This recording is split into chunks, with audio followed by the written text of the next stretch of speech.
doing the Plated Prisoner series. Gild by Raven Kennedy. Gild. Glint. Gleam. What's next? Gold? No. Yeah. Oh. Glow. Glow. Gold. And then Goldfinch. Yep. Oh, I'm proud of myself for even getting that far. Yeah, and you did it in like the right order, I'm pretty sure. Yes. Which is even harder. Yeah, so if you don't know already, we are off the Sarah J. Maas and we are on to the Raven Kennedy. As always, I'm excited because I feel We are like... excited. We are pumped up because we are covering one of our most favorite series of all time. Yes. Like my top 2. Yes, and I said my top 3. Yeah.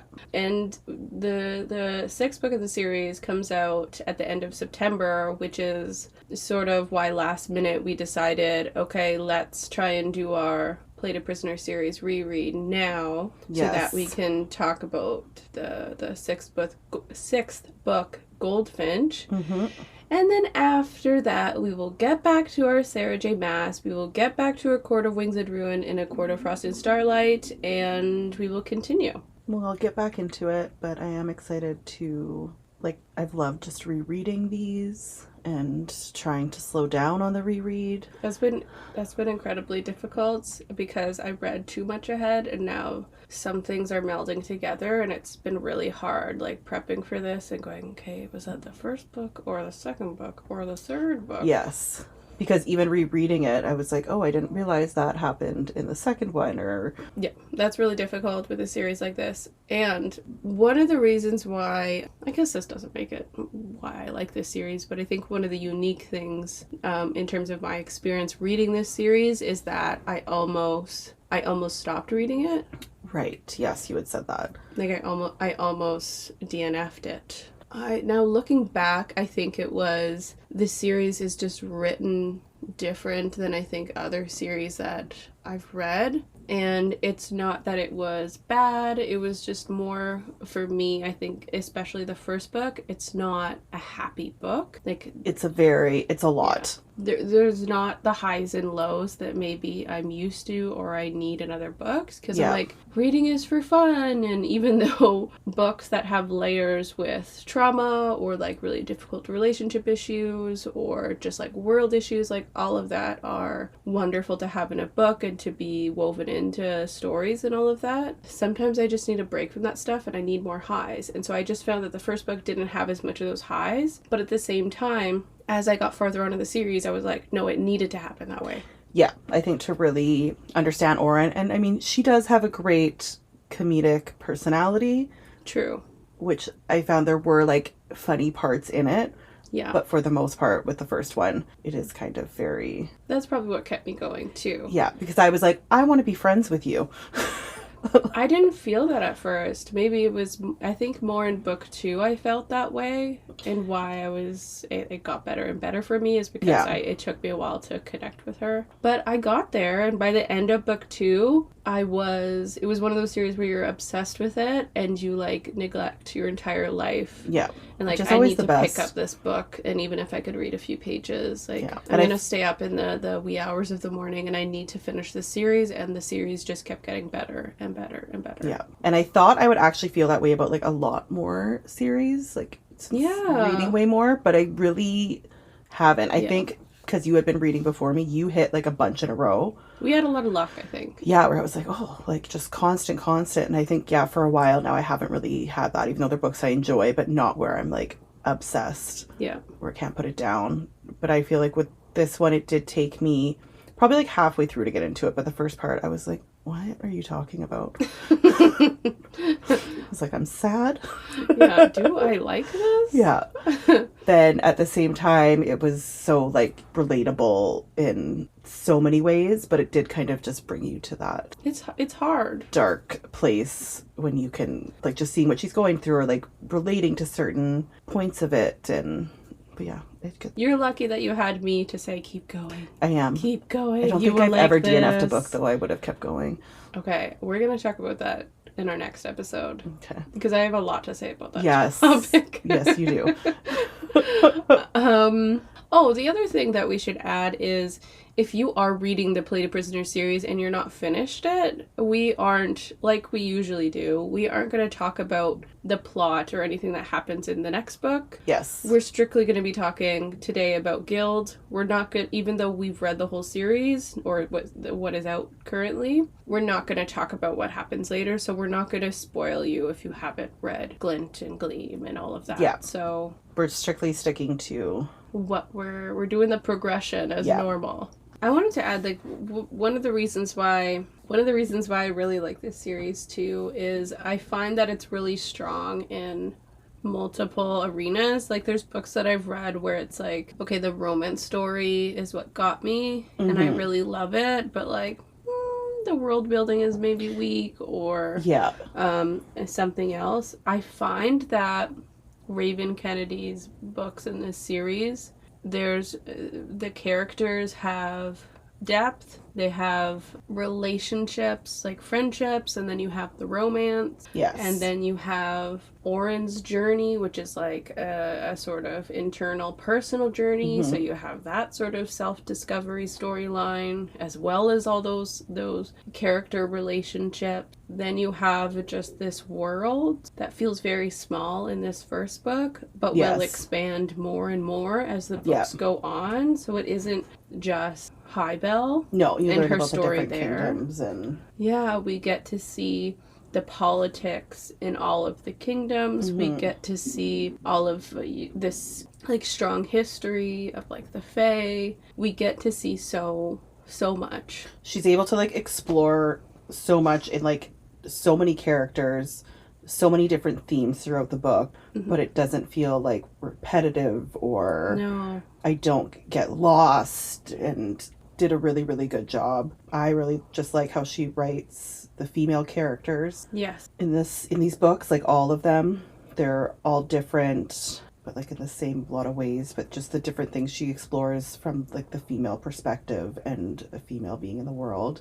Yeah, and I think that's what we see in some books is like the main character is the focus, and they're like the good one. Yes. And these characters have so much nuance that it's like it doesn't feel like anyone is good or bad, even though in one moment we might see someone as really evil or bad. There is a lot of characters that we get to see more of and get to see the nuance, and it really surprises you. One of the issues that I had with a book that I recently read is like I was thinking in my head while reading, like, I don't believe you. I don't believe these are real people. Like, someone wouldn't do that, like that. I didn't believe their dialogue. I didn't believe their internal dialogue. Just it didn't make sense to me. Yeah. Whereas these people feel much more real. Yes. And I like that. Same. Okay. Bravo, Raven Kennedy. Tell us what the cocktail is. So, obviously, I had to do something gold because that's the theme here. And I got a gold little bird cage for the photos. So, we are calling it Oren. Just Oren, right? Yeah. So, it's bourbon, lemon juice, and honey syrup. And I did get those edible gold flakes to make it look extra pretty, and little gold kind of looking glasses. And yeah, but I want to do something like gold looking.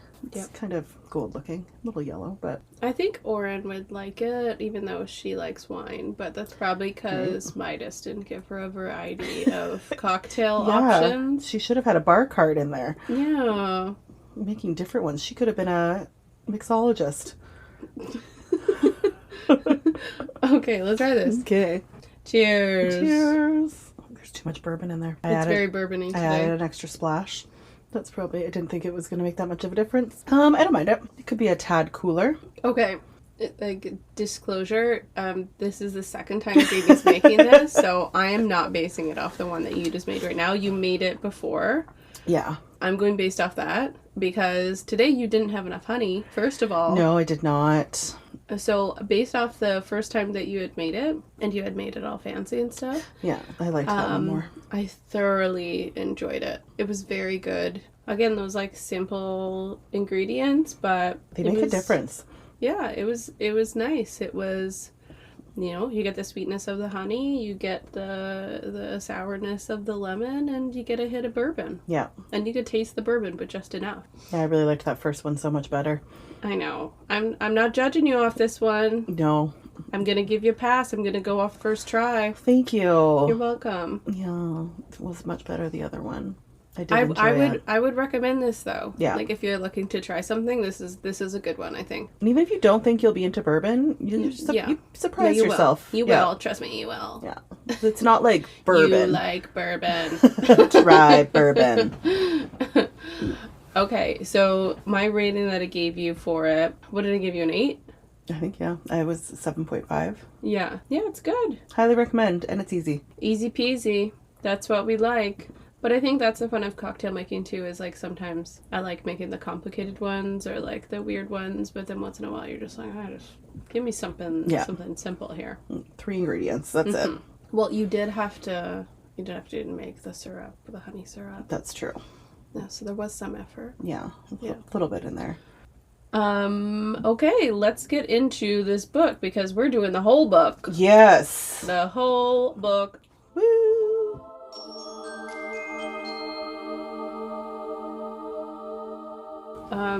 Jamie just spilled her entire drink on the table. So that's where we're at. Yeah. That's where we are. Yep. Okay.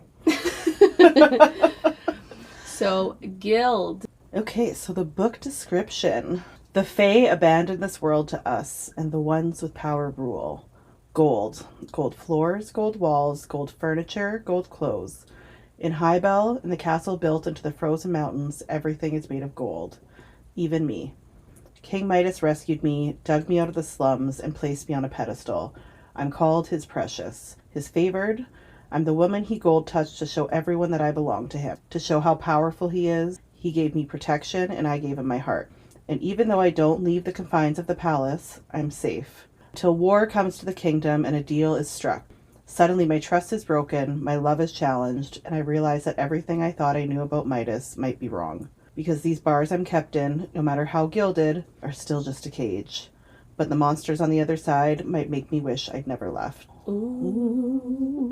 The other thing is I think these books, when I think of them, I'm like, and I describe it to someone, it's like this is a phoenix rising from the ashes kind of story. Mm-hmm. But I think that does it a disservice too, because it's a lot more than that. So much more than that. For instance, there's an orgy. That's right. And that's how we kick off the book. And that's literally what I wrote down. Best book opening ever. It really is. Yeah, I think I probably texted you the first couple pages. I was like, what's happening?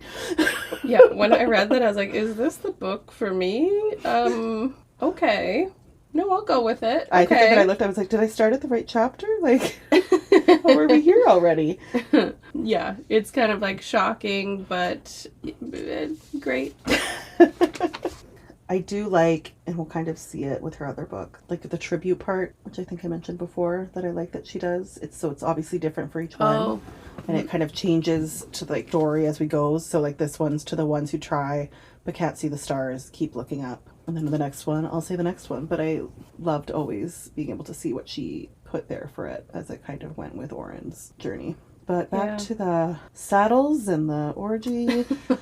You really kind of get a look at her life in that one first scene, really. Right, and you're like, okay, should I be into this? Should I be into her situation? Should I like her? Should I dislike her? Like, it takes you a while to feel out, like, how am I feeling about what's happening? I don't know where to start. Maybe I'll say, it is difficult reading about the saddles and with Oren and just thinking about just like the themes of these books in terms of like abuse and sex trafficking and sexism and coercion and manipulation. Like there's a lot of things in here that are difficult to read. But if you're able to, I would still push through because it, like we said, like there's so much more to this story. But it is difficult to read. I feel like it took me a while to almost catch on to some stuff that it was like that bad. And I think mainly because I'm like very much like, I want everything to be okay and fine. Where I'm like, oh, like, no, she loves him. And yeah, no, she's okay. Yeah, she's having fun. It's fine. She has her wine and it's okay. And she's got a gold cage, so we're all good. And then as I kept reading, I'm like, okay, no, it's not okay. But I kind of really, in my mind, was like pushing that at first, where it took me a while to be like, oh, No, yeah, No, I think it's Scott's not. a little bit that way too. Yeah. For sure. But again, it did help with her humor, which I loved. Also, just like, I think how she always says, like, bright side. She always tries to look on the bright side. Yeah, she tries to find humor. She tries to find the bright side, which is like a repetitive theme throughout these books. Yeah. She always tries to find the silver line, not the silver lining. I think it's just the positive side of things, right? Like, keeps her from not, like, crumbling. Yes, Yeah. exactly. Oh, yes.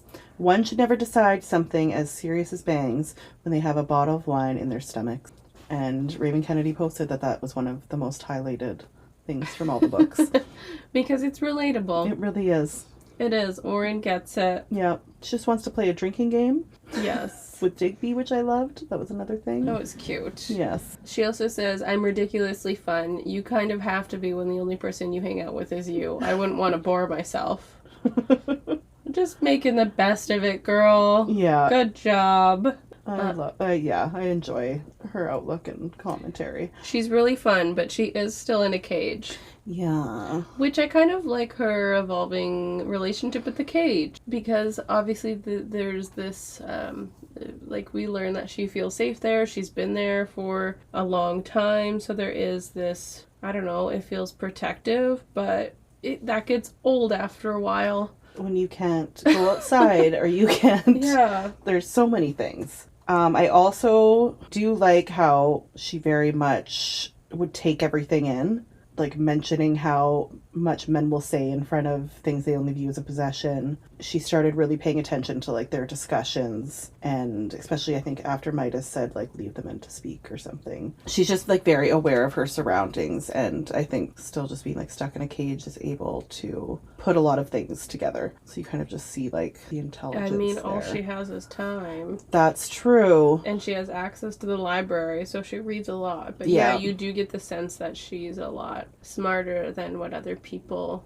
assume her to be, especially Midas. Yeah, they're just like, oh, she's this pretty thing in a cage, and that's exactly it. And I think when we talk about the cage, it's important to do the quote that is a popular quote from the series, which is, a cage is still a cage no matter how gilded. Does it really matter if you're in a gold cage if it's or how still big it a is cage? And yeah, even if it has cheeses and wine. I think of too, like, before we move on from the cage, I think that one of the like, again, like her evolving relationship with the cage, like one of the things I liked is like she keeps describing it as protection or like safety, and then over time it feels like less and less safe, but then she's also scared of the outside world. So even though she realizes throughout this book, oh, maybe this is not where I want to be, or I don't like this, she still has so much fear of what happens on the outside and what's going to happen to her in the outside world, that it kind of keeps her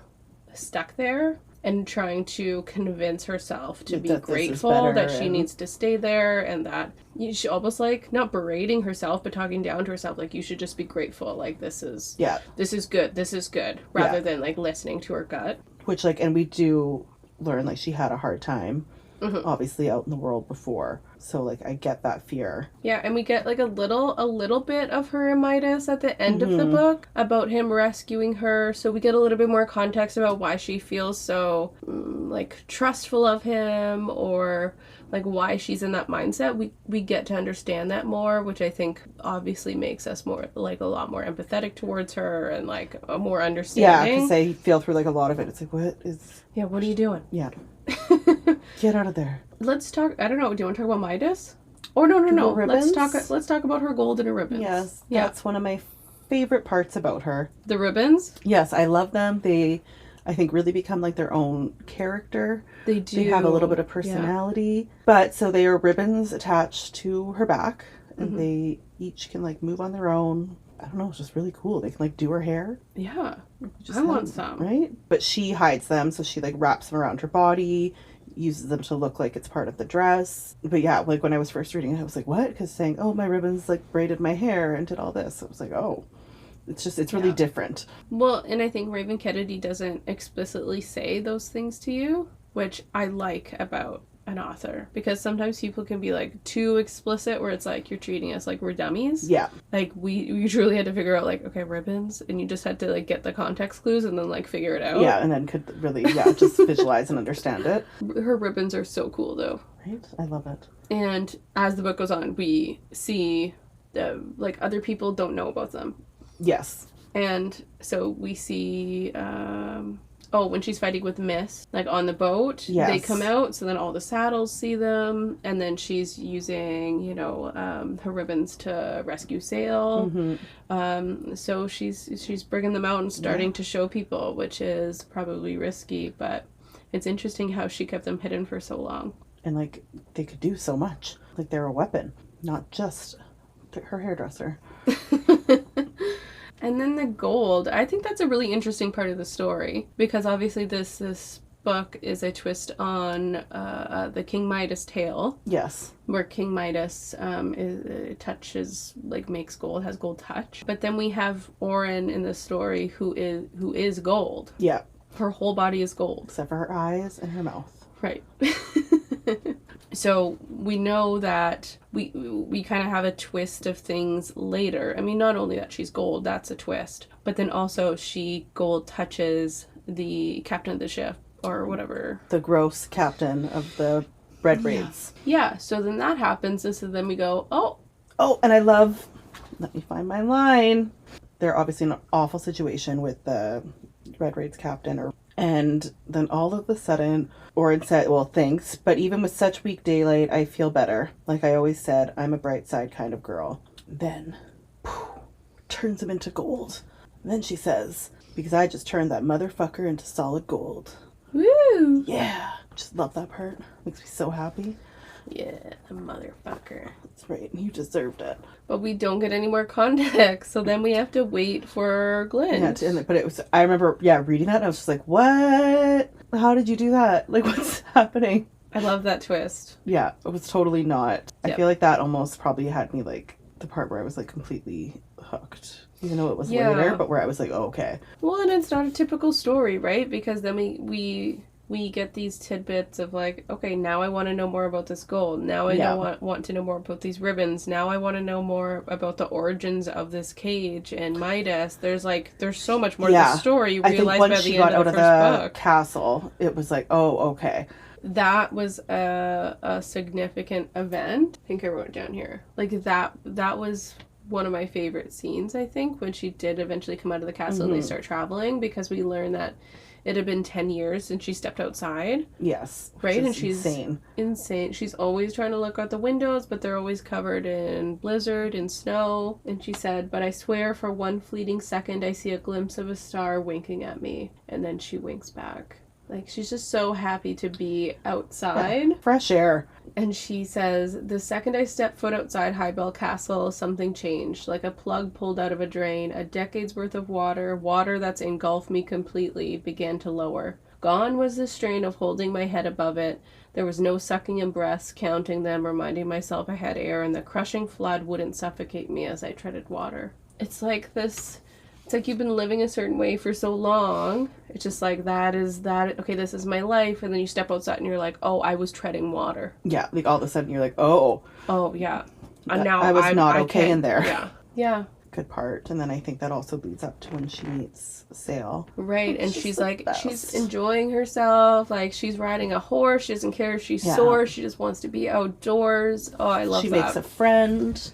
Yes. And he's not about what she can give him or anything. Like, just really just enjoys her company and likes her as a person. Which should be the basics of life, yes. Right? Like, everyone should just have someone who doesn't, like, think of them as a sexual object or think of them as something they can get something from. Yeah, or how they can move up in the world, or, it was just, he just genuinely liked her. It's just sad that she never really experienced that. It's an important part of her journey, right? To be able to have those small experiences, like going outside or friendship with Sail, that kind of gets her to chip away at, oh, maybe this cage is too, this isn't how I want to live the rest of my days. Mm-hmm. Okay, let's talk about Sail. Sail. She says, but a simple friendship, just two people who enjoy talking to each other, who can share stories and meet in laughter, conspiring only for one another's amusement.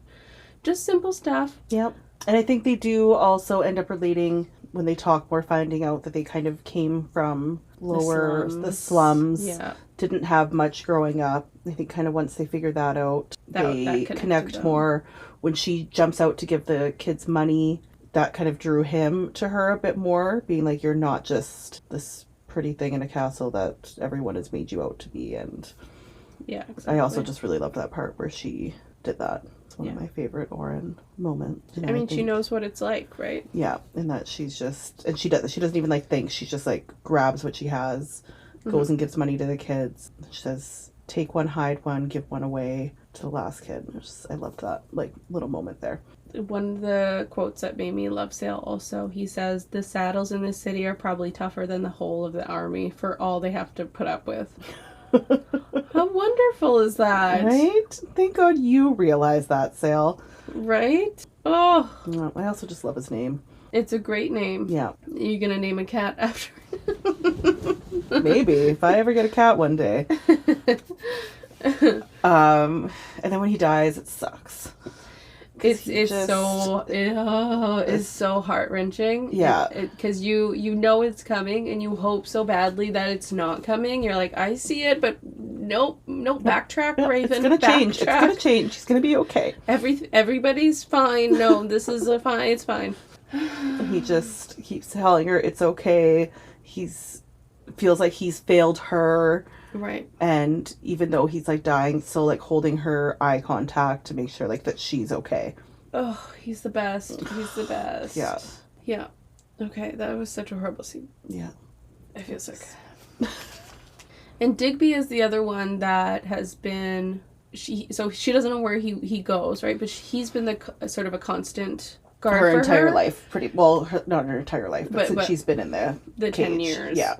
And has treated her respectfully, right? Mm-hmm. But also the weird thing about the relationship is he doesn't really speak to her. Like, she tries to get him to play a drinking game or like blah blah blah, but he kind of stays stoic and silent. Yeah. Which I think in hindsight, it's like that's him kind of protecting her, right? Because if they were to become friendly, Midas probably wouldn't like that. Yes, that's so I think at first I didn't understand it. I was like, what an asshole. And then by the end of the book, I'm like, oh, that was probably why.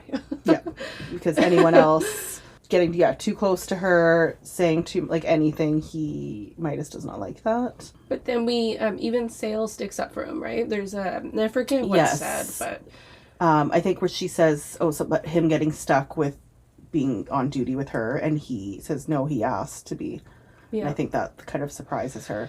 Oh, that makes me warm up to Digby for sure. Right? Yes. Okay.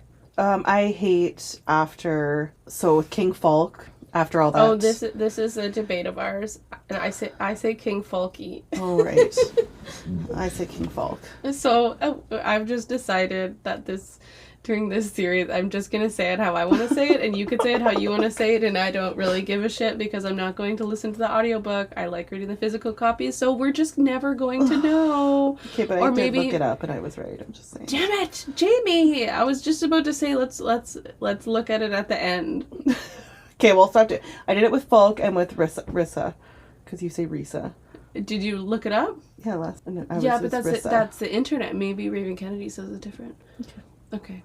So with King Falk, after Midas is pretty much like, I'm giving Oren to you for a night, all of that, she comes to find out it was because he was using him to, oh my god, get to fifth kingdom. Anyways, he was... The fifth, yeah. So that he was using him, ends up killing him, but Oren also gets attacked in that moment. Digby saves her. But during all that, she was like, I can't believe, like, I'm in love with this man and you're just giving me to this other man. He comes to her later saying that was like my plan, like you were never going to whatever.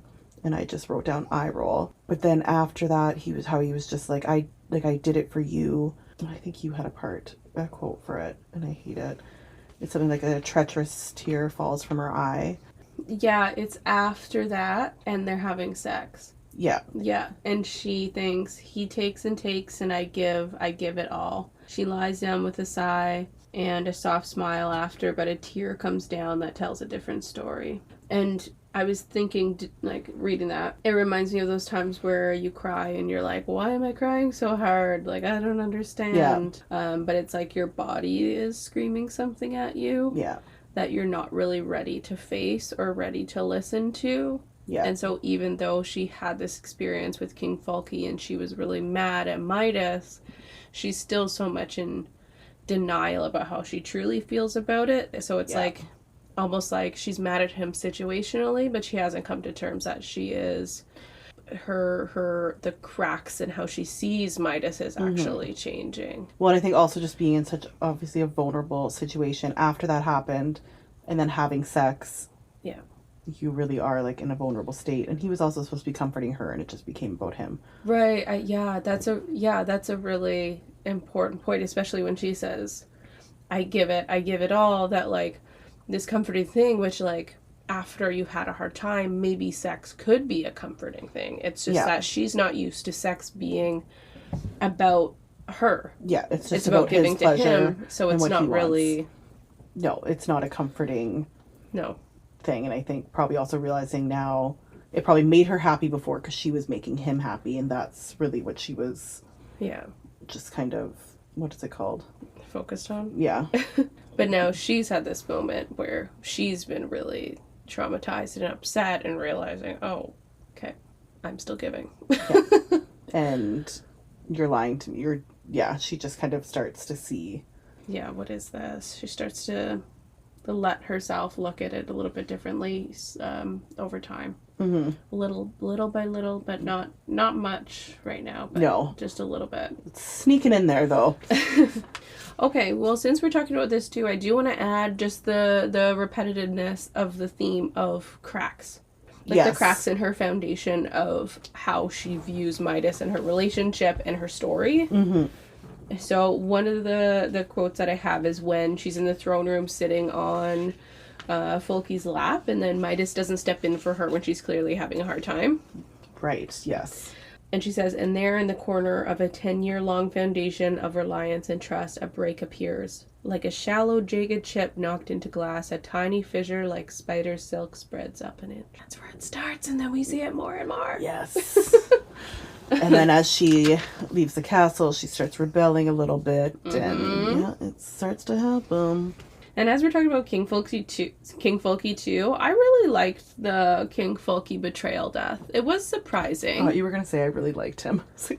I loved King Fulke. He seemed cute. Yeah. He seemed cute in my type. Yeah, it's like a really fun man. No. I did like the betrayal, even though I don't like Midas. I was like, oh, that's cute. That's a fun. That was fun. Yeah, it really just started. Hate you, Midas, but that was smart and fun. It was super smart. That guy's an idiot. Yeah. So I mean, Midas is an idiot, but he thinks ahead. Lastly, I just want to talk about Risa and Rip. Yes. Like that's. Yeah. Okay, let's talk about Risa. I just want... I say Risa, you say Risa. Yeah. It's fine. I just want to point out the funny moment. They're in the library, and Oren's in her cage in the library, and Risa's dancing, and she could tell she's exhausted. So Oren wants to help her out and chucks a book at her. I'm pretty sure her nose starts bleeding, and... It's very funny. And then she, like, looks over at her, and, like, Oren gives her, like, the thumbs up, and... You're welcome. Now you can go lie down. Yeah, she has a concussion. Yeah. She's trying to help her. She was. But Risa, one of the notes that I wrote down while reading was Risa is a boss. And that was because of a few moments. Yeah. I did think, too, she might be the Oren for me in these stories. Not because the Oren. She might be the Amren in these stories for me. Not that I think she is like Amren, but more because I don't know that I paid attention to her character as much. And then the second time I'm liking her a lot more and her character a lot more. Yeah. So I think she might be that for me here. But one of the things that Oren thinks, so this is Oren thinking about her. And she says, and I realized then that this woman, this saddle, holds power. Not the magic of kings and queens, but a different sort of power, one of control. She holds these men in the palm of her attentive hands, directing their desires, driving their emotions, feeding their fantasies. Yeah, I really liked that. And even though she's in this position, which for some women and, you know, and men as well, like sex work is just a choice and something they choose and they like, versus like people who do sex work because they feel like they have less options. Yes. Like, this is where I'm going to survive, this is where I'm going to make do, rather than it being something that they really want to do. And that's like a different category than trafficking, obviously. But I think like Risa is a good example of, I don't think she is choosing it because this is what I want to do for my career. But she is one that's like, I'm not going to let them, even though I'm doing this job, I'm not going to let them feel like they have power over me or control over me. I am going to take the reins and, you know, okay, they think they have power, whatever else. I'll let them think that, but I'm going to be good at my job, and I'm going to do the things that make me feel like. And then she has the best one because she's a royal saddle, so she gets to live in a castle. She's taken care of a lot better than other ones would be. She's good at her job. Mm-hmm. And then the other one is when they're in that scene with the captain on the ship of the Red Raids. And the performance part. Yeah, and she just looks at Oren because she's been in these situations before with like really awful men, right? And she just looks at Oren and she says performance. So Risa murmurs beside me, so low I almost didn't hear her. A reminder to play a part, to slip into an act, to keep my real self separate from the horrors and closed off inside me where he can't reach. Perform. Just perform so we can get through this. She's been there before. She knows. And then she tries to knock his dick off. Oh, that was the best. When he was gold, not when he was alive. But I like that the first instinct. It's like, okay, Oren turns this man gold, and she's like, yeah. Let's knock his dick off. Love that. Yes. Okay, so Rip. What do you think? Even though it says on the back of the book about there being fae, for some reason I didn't really clock it in the first time I was reading this. And then, so when she realized that he's fae, I was like, what? Wow, that is a plot twist. Right? I was like, oh my god, there's fae in this book? This is so exciting. I was just really excited about that.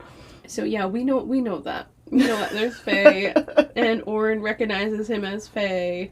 She says he's terrifying, he's ethereal, he's so very, very fae. Yeah, I like the description of him. Right? Yes, it's a really long description, but I really loved it. And I think like she's almost like she found it attractive. Yes. His looks, even though it was obviously, he has like pointed ears and like spikes coming out of him. Spikes over his eyebrows. Yeah, and people think it's because the king, so King Ravenger, made him this way. That he has some fae blood, and that King Ravenger made him that way. Yeah, but highly recommend reading the description of him. I loved it. Yeah, but it's sort of like a different description where it's just like, oh, this is the most. It's not like he's the most beautiful man I've ever seen. Yeah. But she's almost like, no, I like. What is this? Whatever's happening, I'm into it. Whatever this is, I like it. Yes. Everyone else is terrified, but I'm into it. Oh my god, I have such a good quote for the next book. Like more descriptions. Oh. I was reading it again today. It got me. So I'm excited for that. But yeah, that's... Oh, and I do like, you have like, where she looks at him, because I think she trips to fall, and he goes to grab her. And she says, I know what you are. And he says, funny, I was about to say the same thing about you. What does that mean? And it ends, I'm pretty sure. Yep. Yeah. Well, that's the book. Yeah. They're off from the Red Raids. They were awful people. Thank God they're off there. Now the Fourth Kingdom has them. Yeah. So they have all the saddles. Yeah. Their guards. Yeah, they've taken them all. Yep. Yeah. They saved the horses. Oh, thank God. Probably not all the horses, but that always makes me sad. Right? It's the animals. Okay.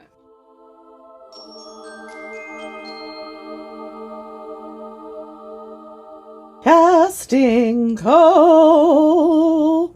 Gild edition. We have 5 characters. Yes. So we are not going to do all of the characters because we're doing all of the books. So we decided, let's spread out. Yeah. Let's spread it out so that we don't have 10. Yeah, or just one episode of casting call. Like we did in A Court of Thorns and Roses. We're like, 11 castings. Like, that was such a mistake. Yes. So instead of having like 10 in one, we're like, okay, 5 tops. And then if we have some other people, we'll put them on the next episode. Yeah. Or, you know, we'll do that. We have Oren. We should probably just start with Oren. Yeah, right I off. agree. Yeah. So originally I had Ashley Graham. Right? Yeah. Which I loved. That's a good pick. But then Rihanna did a photo shoot where she was all gold. And I was like, oh, I'm kind of into that now. Yeah. So it's a really hard choice, but I feel like Rihanna now. I feel like personality-wise, Ashley Graham would be really good. Right? But Brianna, I definitely like the look for it for sure. Yeah. Yeah, those are my 2 kind of... And I liked your Rihanna pick because I feel like my pick, which is really weird, kind of looks like Rihanna. So I was watching Love Island season 5 at the time. USA, UK. USA. And what happens with me is, you know, sometimes when I'm binging those shows and I'm reading a book, I can't get the reality stars out of my head. I even have a reality star for Fourth Wing from a Love Island. Oh my god. So my Oren and my Midas were like people that were coupled up on Love Island at the time. Are they still a couple? Absolutely not. Oh. It did not work out, but they're really beautiful together. They're both very beautiful people. So her name is Destiny, and I showed Jamie the picture, but she has like a Rihanna look. Yes. But that was my pick, and she's like on the show. She's super spicy. Oh, I love it. And the men had a lot of difficulty like getting along with her because she's just like she's got her walls up. She's kind of like, oh my god, she's funny. But she was coupled up with Harrison from Love Island. But if you watch Love Island USA season 6, he's on that one too. Ooh. But he is a Charlie Hunnam lookalike. So my other option is just to do Charlie Hunnam because they are very similar looking. I love so like Charlie if Hunnam. you just did Rihanna and Charlie Hunnam, like that would basically be those Love Island picks. That's what they look like. It's a great looking couple. Yeah. Even though we don't want them to work out, but still, great looking couple. No. And I had for Midas Chris Pine. Yes. Yeah. I feel like those eyes and Chris Pine with his long hair. Yes, and maybe a bit younger. No, I like him. He's up there. He has a lot of gray. I don't know. He still looks. I mean, he looks great. Like great skin. Yeah. Right. Fun fact: he didn't have great skin going up though. Cystic acne. Yeah. Oh my god. Listen to a podcast interview with him. But I feel like he would do a really good job at playing like that evil role, but yet still like you want to like him. You want to kiss him, yeah. Yeah, for and you're sure. still like manipulating, but you're doing it in such a nice way, and yep, he would be good at that for Mm-hmm. sure. Okay, let's do our Digby. Dig. David Harbour, and you can't tell me any different. Yeah, and I think I've said this to you before. Like I put in so many roles, like too many. He can just do so much. He's multiple people in the Blood and Ash series for me. I have to stop myself from casting him because I'm like, he's overworked. Yeah. I got to think of someone else here. He has a family. So my thought was Jason Statham with a beard. Okay, I love me some Jason Statham. Yeah. I still think I win, but that's fine. Yeah, you probably do. Okay, Sale. I did Logan Schroyer, who is young Kevin on This Is Us, if you're a This Is Us fan. Yes. Yeah. And I do really like that choice. Yeah. I thought he's like a cute young actor. Yeah. Yeah, looks naive, a little innocent, and yeah. Tom Holland for me. I know you have some thoughts about it. I think I just like... Like a young Tom Holland. Like a really young Tom Holland. Yeah, no, You know what I mean? if it's a younger Tom Holland, for sure. I think... Not a now Tom Holland. No, and now Tom Holland has too much, like, sex appeal, I think. Yeah. Yeah, that would make me Once question... he did that like, Rihanna dance, though, that was it for me. I don't know what you're talking about. Have you never seen him do the... What is, like, the karaoke? Do you want to touch the show? You've never seen his performance on there? It was, like, years ago, but I watched it. What song? Under My Umbrella. Not Under My... But, yes. I have to show it to you. I've probably watched it 50 times in my life. And I'm not the only one that feels this way. I trust you. Like, anytime it comes up on my feed, I'm like, yeah, I'll watch this again. Just something about him. One more time. Yeah, him dancing. I'm just like, wow. Like, I am a Tom Holland fan. Mm-hmm. But then I just want him to be with Oren. Yeah, I know. I get, like... I'm just like, fall in love with Sale, duh. Hello. You two, run away together. Okay, our last one is King Folk. King Folky. King Falk. Fine, King Folk. Paul Giamatti. Paul Giamatti is a fantastic choice. I like Paul Giamatti, so I feel bad that he has to do this role. Yeah, but I feel like most people are gonna like. He could do it. Yeah, he could do it for sure. Yeah. Mine was Vincent D'Onofrio from Law and Order. Love him. I would marry him. He's one of those men that's like, you might be a little bit mean to me, and I'll accept it. Right? Like I'm not condoning abuse. That's not what I'm talking about. Yeah. But I'm just like, you're probably like really cranky or like a little bit irritable, and like, I think I find it a little bit charming. Right? No, it's okay. Oh my god, look how cute he is. Yeah. And your friends are like, let's hug. I think he needs an antidepressant. And you're like, he's adorable. Right. Okay, I've also listened to multiple interviews with him though. And he's such a nice guy. Okay. Yeah, I'm just thinking moody. You just like when you see him the different roles that he plays and yeah. Yeah. Okay, that's good. That's good. Great choice. My alternative was Jack Black, which make it more humorous, but he could do drama. Oh yeah, he can do drama. Yeah. But no, I like that one. Okay. Good choices. MVP. Woo! I thought you were going to say MVP before you said good choices, so that's what. And I kind of went into it, and I was like, "Oh, is that what's happening?" Okay, who's yours? Obviously, Sale. Ugh, duh. You really can't give it to anyone else. No, you can't. You can't. He deserves MVP and a Medal of Honor. I give it to the Red Raid, so just kidding. Yeah. Midas. No, he's wonderful. Yeah. He's wonderful. You know, in our lives for a brief time, but it was a great time. And I know it's just a friendship, but he is the guy that when you grow up, you hope to marry. Right? You don't want to date him during your fun time, but you're going to marry him. Yeah. Because he'll be your friend, too. Mm-hmm. Oh. Love you, Sale. Yeah, love you. You did good. Tell us yours if you disagree. Tell us if you have different castings, too. I'm interested when people have different opinions. I'm not, like, one of those people who are, like... There might be exceptions to this, but I'm not someone who's, like, super sour about, like, someone's like, oh, no, I don't think your choice is whatever. I think this, but okay. Yeah. But sometimes I'm surprised by choices. Surprised, and also there's times where we're like, oh, I didn't think of that person. That is, yeah. I'm actually super curious. I want to know whose people's rip is, which I know we're going to talk about the next episode, so I can just leave it, but... That's going to be an interesting conversation. Yeah. And a hard one to cast, for sure. And I also, Oren, I would love to know who people... I had such a hard time with finding Oren, and that might be also because there's just not that many full-bodied actresses. That's right? what it because, is, yeah. Oh, that was the other thing. Like, my alternative for Oren was, like, Jamie Chung, but I could never... Even though I pictured her sometimes, it was like, I want a full-bodied... I want to picture, like, a full-bodied actress for Oren. Because I think that's... Yeah. Like how she's described as. Yeah. And then it's some people, like, their facial features or personalities. I was like, oh, they would be good for that. But they don't suit the look for it. The only ones I've really seen is, like, fan art where I'm like, yeah, that looks like how she would look. Exactly. Yeah. But finding an actual actress is... It's hard. Yeah. Okay. Well, like always, it would be so nice for you to give us 5 stars, to comment, to follow us. That's so, so helpful. Hype us up at your family dinners.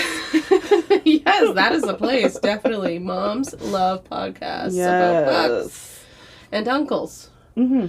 So, yeah, toodaloo. Join us for... Glee. No. Glint. Glint. Glint. Glint. Okay, bye. Bye.